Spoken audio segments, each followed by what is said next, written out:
नमस्कार। हमारे एक मित्र कहते हैं ऐसा है सबसे बड़ा पैसा है। तो आज उसी पैसे के बारे में बात करेंगे। जैसा कि आप देख सकते हैं स्क्रीन पे बलरामपुर चीनी शेयर का चार्ट लगा हुआ दिखेगा। मैंने इसमें क्या देखकर अपनी पोजीशन बनाई है। दूसरी बात, किसी भी सेक्टर में री रेटिंग क्या होती है, क्योंकि री रेटिंग की बात मैं यहाँ पर इस वजह से कर रहा हूँ क्योंकि बलरामपुर चीनी शुगर सेक्टर का स्टॉक है और शुगर सेक्टर में अभी हमको री रेटिंग देखने को मिल रही है। तो री रेटिंग क्या होती है वास्तव में, वो भी मैं आज आपको बताऊंगा। जितने भी व्यूअर्स इस वीडियो को देखेंगे 90 से 95% लोग यदि री रेटिंग को जानते भी होंगे तो सिर्फ थ्योरेटिकल बेसिस पे, और शेयर मार्केट में थ्योरेटिकल चीज़ों का कोई भी मतलब नहीं होता। पैसा सिर्फ प्रैक्टिकल चीज़ों से ही बनता है। तो वास्तव में री रेटिंग क्या होती है वो तो बताऊंगा ही, प्लस 2 सेक्टर का एग्जांपल दूंगा, शेयर नहीं सेक्टर, एक शुगर सेक्टर एंड एक टेक्सटाइल सेक्टर, जिसमें से हमको री रेटिंग देखने को मिली है। री रेटिंग में समझ लीजिए पैसा उसी तरह बनता है जैसे कि बहती गंगा में हाथ धोना, क्योंकि जब भी किसी सेक्टर में री रेटिंग देखने को मिलता है उसमें जो मोमेंटम है अच्छा खासा होता है, रिस्क कम होता है, और समझ लीजिए कि जैसे पैसा लाइन में बट रहा हो उस तरह पैसा देखने को आपको मिलता है। तो सारी चीज़ें आज इस वीडियो में डिस्कस करूँगा। चलिए वीडियो को स्टार्ट करते हैं। जैसा कि आप देख सकते हैं बलरामपुर चीनी से मालूम पड़ रहा है कि ये शुगर सेक्टर का स्टॉक है। यदि आप देखें तो एक लंबे कंसोलिडेशन के बाद, एक लंबा रेंज में चलने के बाद मार्च 2021 में हमको इस शेयर में ब्रेकआउट आता हुआ दिखा वीकली टाइम फ्रेम पर, ठीक। और यहीं पे यदि हम निफ्टी कमोडिटी का चार्ट देखें, निफ्टी कमोडिटी क्यों उठा रहा हूँ, बिकॉज जो सेक्टर है वो कमोडिटी के अंतर्गत ही आता है। एक मिनट हम कमोडिटी का चार्ट लगा दें यहाँ पे। तो जैसा कि आप देख सकते हैं निफ्टी कमोडिटी का मतलब क्या होता है, जो भी चीज़ें खाने पीने के सामान जैसे कि चावल, गेहूँ, आटा, ये सब किसके अंतर्गत आते हैं, कमोडिटी के अंतर्गत। तो ठीक उसी प्रकार शुगर भी तो कमोडिटी के अंतर्गत ही आता है। तो यहाँ पर भी आप देखें तो फरवरी 2021 में इस चार्ट पर भी हमको ब्रेकआउट आता हुआ दिखा, बिकॉज किसी भी शेयर में यदि हम निवेश कर रहे हैं तो उसके सेक्टर को एनालिसिस करना बहुत ज़रूरी है। हम आते हैं अपने फिर बलरामपुर चीनी पर। तो यदि आप शुगर सेक्टर के किसी भी शेयर को उठा के देखें, हम आपको एक सेकंड दिखा देते हैं। मैंने यहाँ पर सभी शेयर्स को उनके सेक्टर, उनके ग्रुप वाइज डिवाइड करके रखा है। शेयर मार्केट में 7500 से प्लस शेयर लिस्टेड हैं। जैसे कि आप देख सकते हैं इसमें आपको अदानी ग्रुप, अदानी जितने भी शेयर से मिल जाएंगे। उसी प्रकार अपोलो ग्रुप के एशियन मार्केट में यानी कि चाइना, भूटान, नेपाल जितने भी शेयर्स हैं सब उसके अंदर आपको मिल जाएंगे। कंजप्शन शेयर, जिसमें कंजप्शन जिसको हम खाते पीते हैं, जिसका कंजप्शन करते हैं, वो सब शेयर मिल जाएंगे। हम आते हैं अपने शुगर सेक्टर पर। जैसे कि आप देख सकते हैं यहाँ पर शुगर कहाँ गया, ये शुगर सेक्टर में जितनी भी शुगर की कंपनियाँ हैं, माफ़ कीजिएगा मार्च 2021 में बलरामपुर चीनी ब्रेकआउट आता हुआ दिखा। ठीक हमको उसी प्रकार यदि हम बन्नारी अम्मान लगा लें तो आपको दिखेगा कि यहाँ पर भी लंबे रेंज के बाद यहाँ पर भी हमको ब्रेकआउट इस कैंडल पे आता हुआ दिखा, जो कि फरवरी 21 में। ठीक उसी प्रकार कोई भी आप उठा लें, ज़रूरी नहीं कि आंध्रा उठा लें, अवध शुगर उठा लें, जितने भी शुगर सेक्टर के स्टॉक हैं आपको क्या देखने को मिलेगा, यानी कि फरवरी हो जाए, मार्च हो जाए, अप्रैल हो जाए 2021 में, इन 3 महीने के अंदर एक के बाद एक शेयर में हमको ब्रेकआउट आता हुआ दिखा। तो आपने यहाँ पे क्या नोटिस किया कि किसी भी सेक्टर में यदि उसके शेयर में 1-2 शेयर में ब्रेकआउट आए, चलिए आम बात है, लेकिन एक के बाद एक शेयर में ब्रेकआउट देखने को मिले तो हमको इससे क्या मालूम पड़ता है कि उस शेयर में री रेटिंग चल रही है।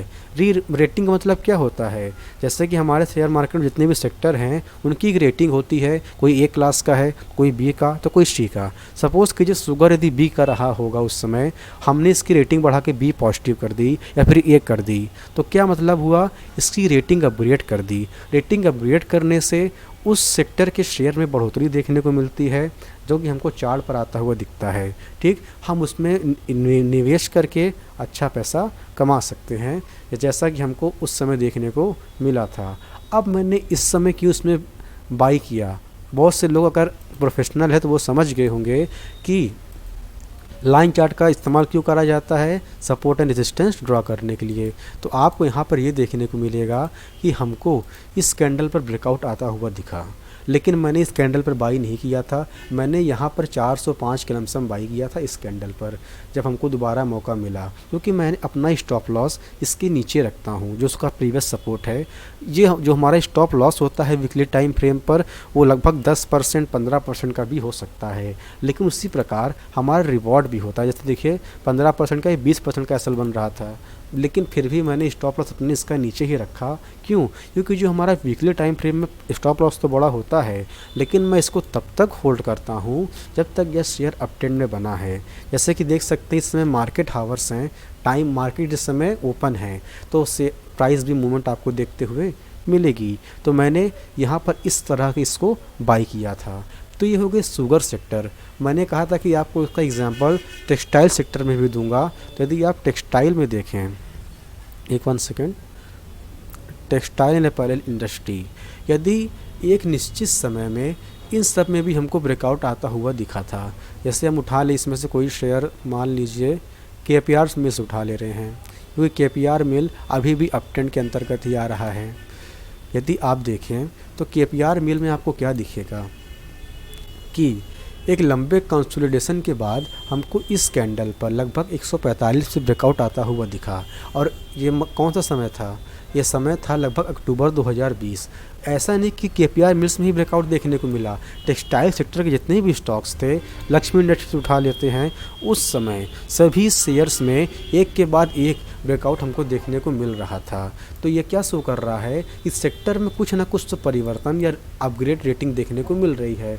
यदि आप यहाँ देखें इस कैंडल पर, ये भी अक्टूबर 2020 का ही समय है, तो आप देख सकते हैं कि यदि किसी भी सेक्टर में एक के बाद उसके शेयर में ब्रेकआउट देखने को मिले तो समझ लीजिए उसकी रेटिंग अपग्रेड हो रही है। और जब रेटिंग अपग्रेड होती है तो किसी भी सेक्टर में उसके शेयर में एक अच्छी रैली, आपको एग्जाम्पल आपके सामने है, वो ज़्यादा बहुत पुराना नहीं, 1 साल पहले का एग्जाम्पल आपको दे रहा हूँ। तो आप देख सकते हैं कि उसमें अच्छी खासी रैली देखने को मिलती है। इससे पहले मैं ये बता दूं कि बलरामपुर चीनी में मेरा निजी निवेश है, तो यहाँ पर कोई भी बाई सेल का रिकमेंडेशन नहीं, आप अच्छे से अच्छा एनालिसिस कर सकें, बस हमारी यही इच्छा होती है वीडियो बनाने की, बल्कि यहाँ पर कोई बाई सेल का रिकमेंडेशन नहीं है। तो मैंने बलरामपुर चीनी लमसम 405 रुपये में हमने बाई किया था, और मैं इसको तब तक होल्ड करके रखूँगा जब तक ये शेयर अप ट्रेंड में है। इस ट्रेड को कंप्लीट होने के बाद मैं यूट्यूब पर इस वीडियो को शेयर अवश्य करूँगा कि मुझको प्रॉफिट होता है कि लॉस, ये देखा जाएगा। इस कैंडल में ब्रेकआउट देखने को मिला। दूसरी बात, आप यहाँ देख सकते हैं कि अच्छा खासा वॉल्यूम में देखने को मिला। तो आशा करता हूँ कि आपको किसी सेक्टर की री रेटिंग क्या होती है ये मालूम पड़ा होगा, प्लस मैं कैसे किसी सेक्टर के शेयर्स को एनालिसिस करता हूँ, कैसे मैं अपनी पोजीशन को होल्ड करता हूँ, मैंने ये बताया। दूसरी बात, बहुत लोग ये पूछते हैं कि अपना स्टॉप लॉस कैसे रखें। तो आप स्टॉप लॉस रखने के लिए एक इंडिकेटर का प्रयोग कर सकते हैं जिसका नाम है ATR, average true range. Average true range एक स्टॉप लॉस रखने का साइंटिफिक तरीका कह सकते हैं, कैसे रखा जाए। यदि आप देखें इस कैंडल पे हमको ब्रेकआउट आता हुआ दिखा, तो ये क्या बता रहा है, यहाँ पर इसकी वैल्यू 36 रुपीज़, यानी कि जहाँ पर इस कैंडल का क्लोजिंग आया, मान लीजिए 1 सेकेंड, यहाँ से उठाता हूँ मैं प्राइस वाला, और जहाँ पर इसका क्लोजिंग आया इससे 36 पॉइंट नीचे, 36 कहाँ पे जा रहा है, ठीक इसके नीचे आप अपना स्टॉप लॉस रख सकते हैं। देखते हैं, देख लीजिए कितना सटीक एसएल बताया कि 1 रुपये से आपका स्टॉप लॉस बच गया। तो ये होता है स्टॉप लॉस रखने का भी तरीका, आप इससे भी रख सकते हैं। लेकिन इंडिकेटर तो इंडिकेटर होता है, क्योंकि इंसान ने इंडिकेटर को बनाया है, इंडिकेटर ने इंसान को नहीं। तो इंडिकेटर तो एक वही ज्ञान देगा आपको जो उसमें सॉफ्टवेयर फिट है, लेकिन हम मनुष्य हैं तो हमको यहाँ पर क्या दिख रहा है, अपने विवेक से सोचिए कि सपोर्ट यहाँ पर है 310 उसके नीचे अगर शेयर जाता है तो मैं अपना एसएल लेके निकल जाऊंगा। मानता हूं कि एसएल बहुत बड़ा है, लेकिन जो सटीक स्टॉप लॉस है यहीं पे रखने को बनता है।